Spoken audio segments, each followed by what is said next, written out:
Norberto, con la implementación del nuevo árbitro robot, como se le llama, ¿cómo se ve esto en el gameplay? ¿Qué significa en el campo? ¿Cómo se digiere esto cómo los jugadores digieren esto en el campo? Fíjate que esa pregunta es bien interesante. Realmente el umpire robot ya no es como lo habían concebido inicialmente. El umpire robot era que la tecnología llamaba absolutamente todos los picheos.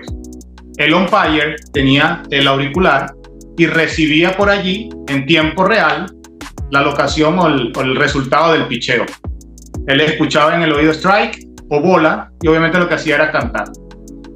Ese formato se testeó en 2021 en Florida State League y resulta que ese no fue demasiado atractivo. Los peloteros consideraban que era aburrido. Cuando hicieron el feedback con MLB, los peloteros decían, mira, no lo percibimos, se hace como hasta aburrido porque era siempre así, nadie podía discutir.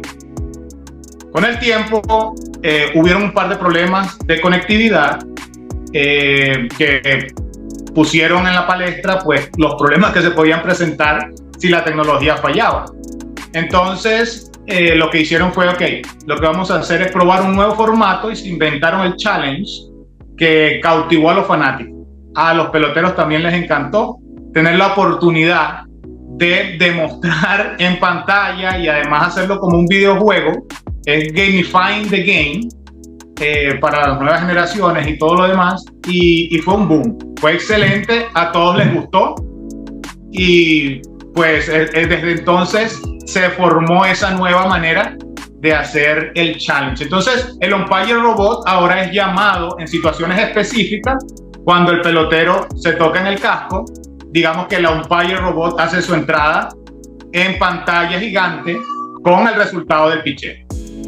Claro, porque si no hubiese sido un workflow tenía que ser muy preciso, porque es una cuestión de segundos, menos de un segundo, entre que cae el strike, procesa la información, llega a los servidores y hace el revert back al umpire, ¿no? Inmediato. Nosotros, la latencia de nuestro delivery es de 200 milisegundos. Nada. Menos de un pestañeo, que son 500 segundos. Exacto, mirando la mascota y el umpire escuchando de inmediato allí. Lo que pasa era que era un riesgo en el sentido de si en algún momento pues el modelo nuestro se mueve y nosotros nos toma más de un picheo corregirlo, pues ya tendríamos un picheo con una data un poquito dudosa. Todo eso se fue perfeccionando en el tiempo, por supuesto, ahorita es mucho más estable, pero en aquel momento pues dejó entrever los potenciales riesgos de esa fórmula. Así que se movieron al challenge y definitivamente pues ha sido bien recibido por todo, tanto por los fanáticos como por los peloteros. De hecho, la votación fue unánime para aprobar este challenge.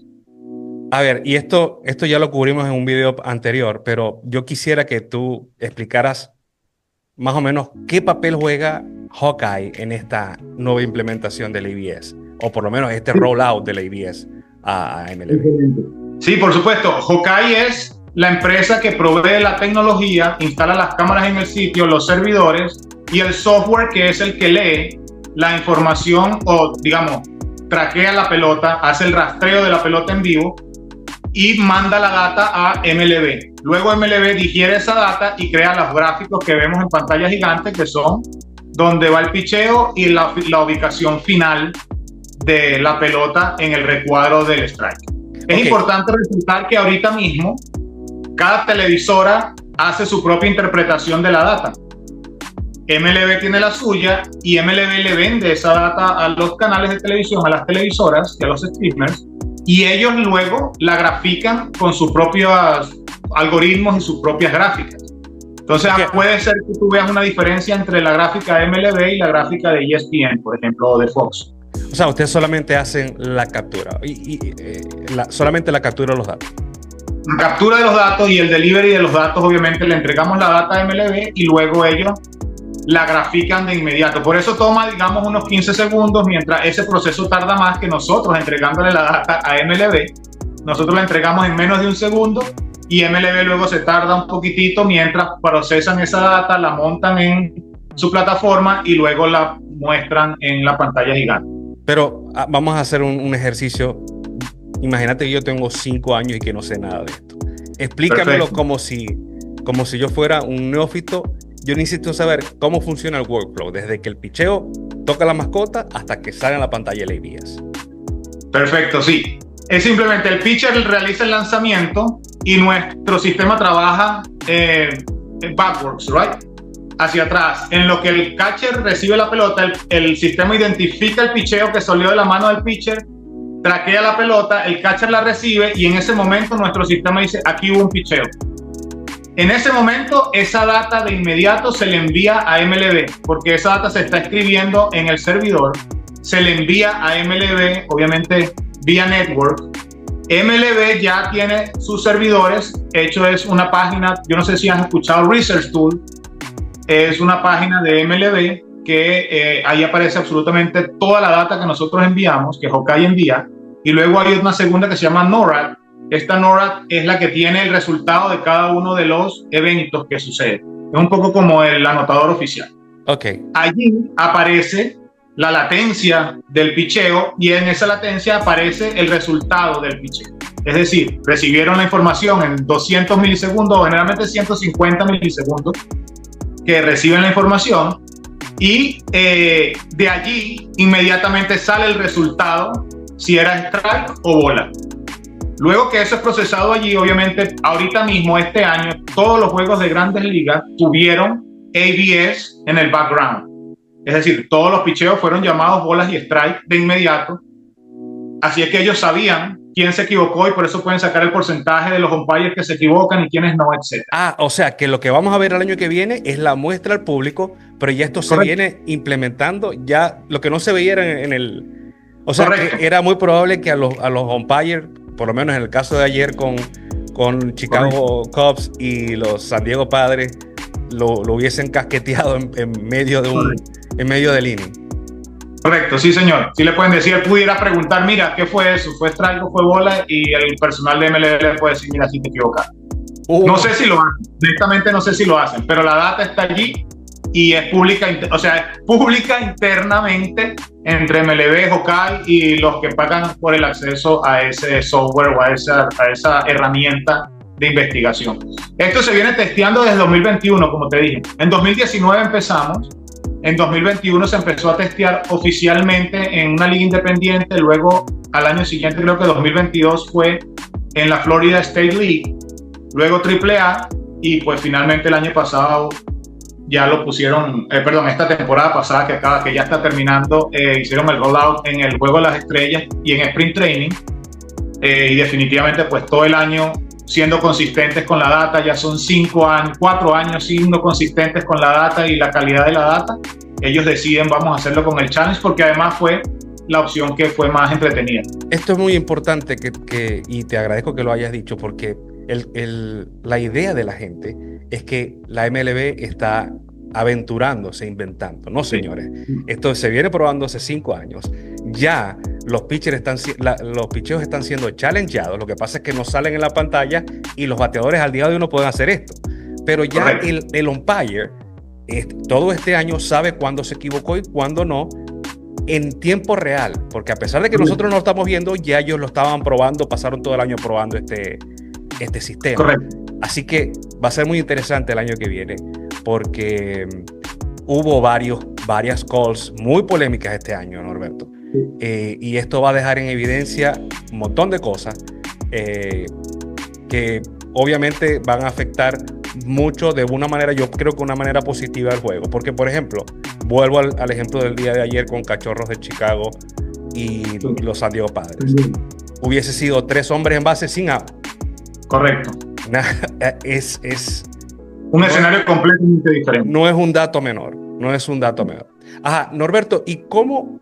Yo creo que el único que puede ser no perjudicado, sino que tiene que modificar su manera de entrenar, su approach al juego, va a ser el catcher. ¿Cómo afecta esto en el entrenamiento de los catchers? ¿Qué futuro le espera a los indicadores como el framing runs above average?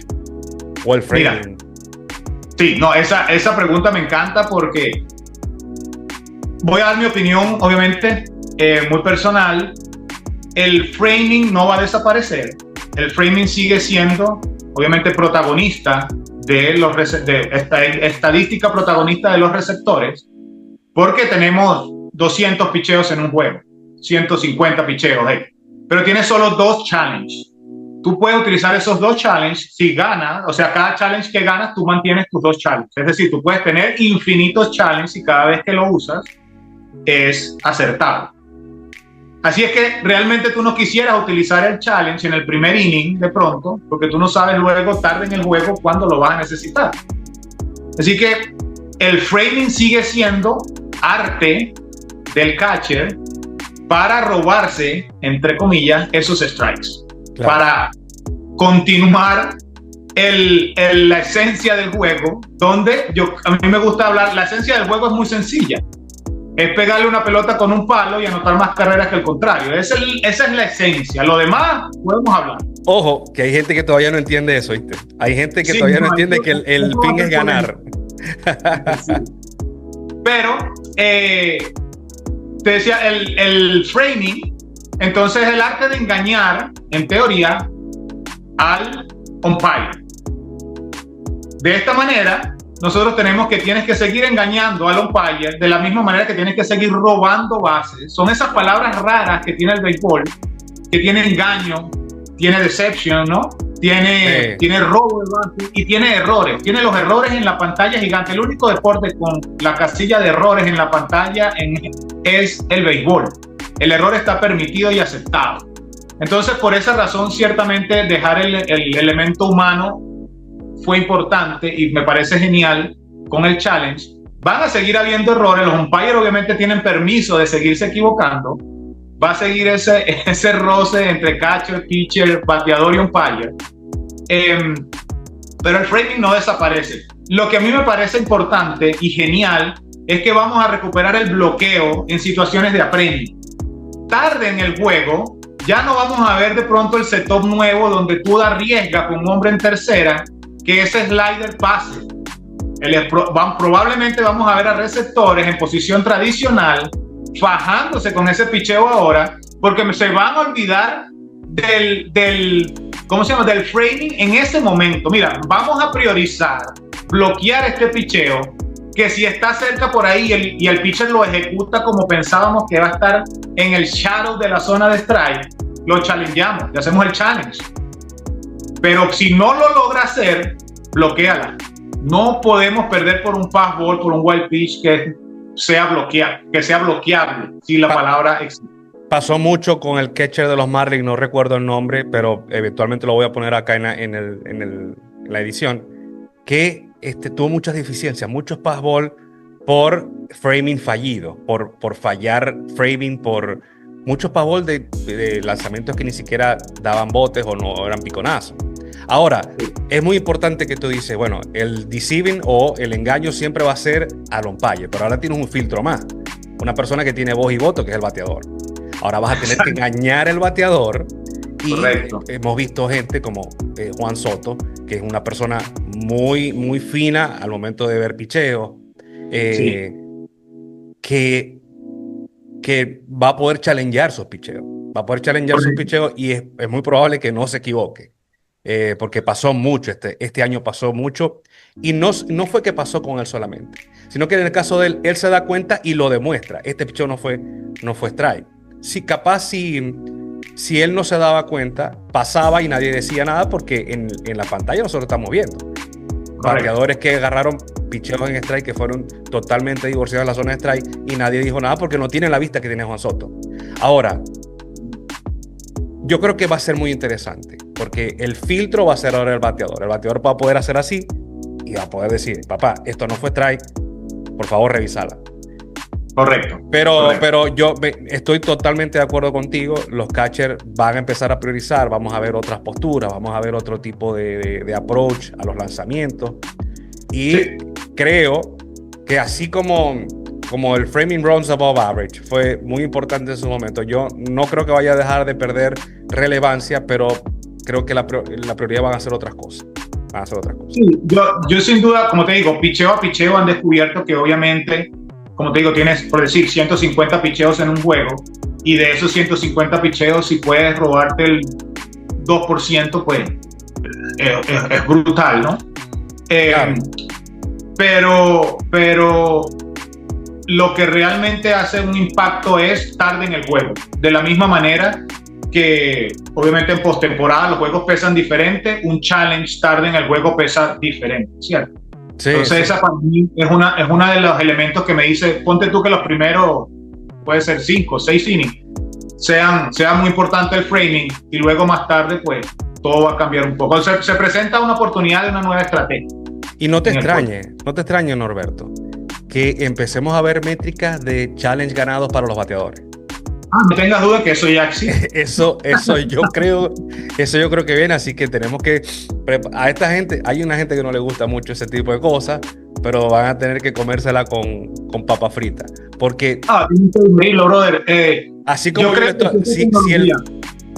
si el framing es importante para el catcher y ha venido siendo parte de la evaluación del catcher los últimos años, debería también ser el challenge, el pelotero que le pueda robar strikes cantados al catcher. Debería ser una métrica, ¿no?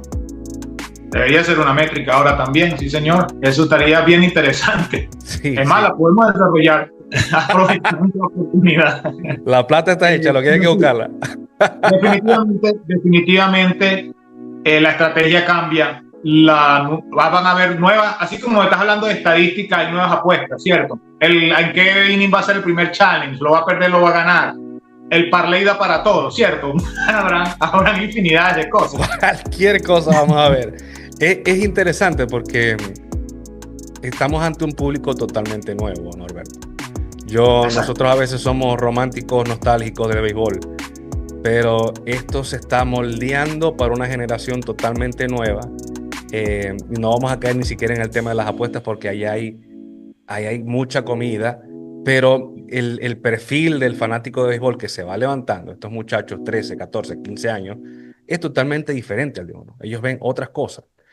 Sí. Así que, pero por lo menos hay una esperanza. ¿Tú crees, como veníamos hablando antes, tú crees que volvemos a la evaluación de los catchers por medio de los pass balls y wild pitch? O sea, que eso va a predominar en otras cosas.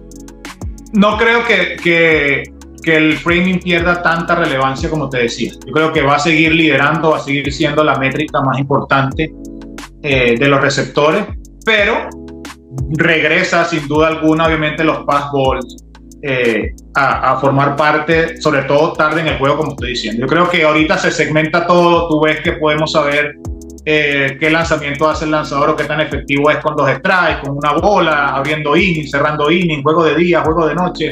¿Sabes? Está completamente segmentado y vamos a tener también, quién es más efectivo haciendo framing antes, quién es el mejor haciendo challenges, quién es el mejor manteniendo el balance entre bloqueo y framing.